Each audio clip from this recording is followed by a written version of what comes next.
Here at the Tops Art Fest, we have Darby Alcoseba. One of his artworks, of course, is here in front of us. Darbs, unsa man imo ang masterpiece? Ang title ni ani kay Spectacle. Tell me about this particular work of art. Go ahead. Kuha ni siya, ang kani siya nga painting sa London niya ako nakita. And mga collectible items kani siya.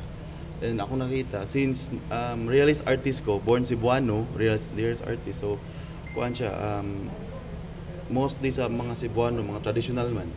Yung gusto ko mo elevate to the next ingon sila, taga next level, like contemporary art. So ang akong pagka-realism, akong gi-capture sa kani nga mga subject nga contemporary, like composition.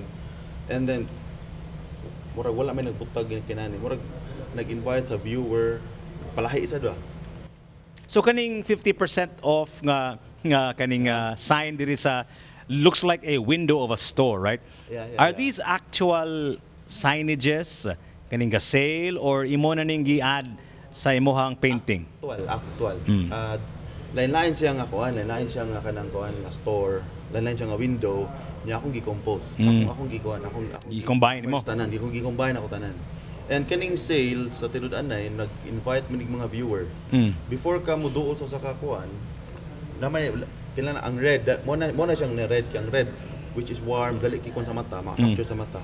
So duol nimo na makatanaw ka sa mga pyesa before ka makana ala sale lagi ni. And then maka-appreciate ka sa mga collection unsay ilang gi-sale, makana kang ala.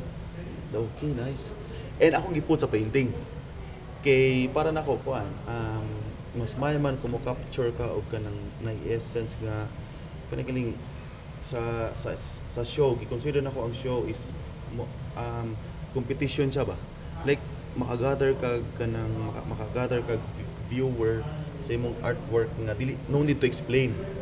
So lucky gabi nga na-amaze sila sa kani naka-sale human naibutang sale, and then sa mga pag-render na ko inani. So happy sa gyud ko kasanang gabi. Kana bang gitawag nimo og happy ba? Everybody throws around that word casually, di ba? Murag happy here, happy there, di ba? Pero ikaw as an artist ba? What makes you happy? Mahappy ka nga mahalin ni, or happy ra sa ka kun ini mahalin basta nalay maka-appreciate imong art? What is the artist's way or kaning means to be happy? Para nako maka-create kag something nga laki nga ma-appreciate sa uban, mas happy siya kaysa mahalinan ka. Pero ang kana magong mahalinan ka, kana magong like ang mo gini masud sa usa ka normal nga artist kay ang materials mahal kayo, ang mga tanan ko mahal kayo, unsa nimo pagkunan na, unsa nimo pag-income na, wa kay trabaho, tanan na mag full-time painting ka unya. Para nako ang pinaka happy nga moment is ma-appreciate siya sa uban. Ma-appreciate siya like ang kwarta sakto gyud mo sunod ra ang kwarta, like bonus na lang siya. So kung mao na siya ang mahimo, mag-save, dili sige ka nang patagasto ba wala. Kami artist wala may monthly.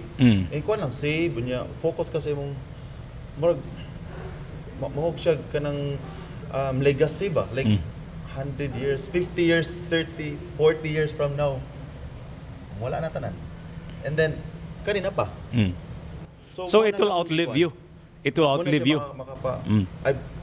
Before, ate ko contest, kailan para makakuan, kailan na mahalin, mo na to akong happiness. Pag dugay na, makakuan ka ng like legacy. Kaya balik naman lang. Next year, makukuso ka mahalin, next year niya. Karon kana lang ko nga, malipay ko ani basta maka-create ko something nga unusual sa uban. Okay. Like makaingon ang uban nga, lah kanila gi mo lagi ron. So mo na kalipay sa artist. So kung ganahan ta nga malipay ang mga artist sama ni Darby, bisitahan ni iyang corner of the Tops Art Fest here at Tops Art Fest. Open from 10 a.m. until 9 p.m. every day until Sunday here at the event space at Tops. Daghang salamat. Thank you.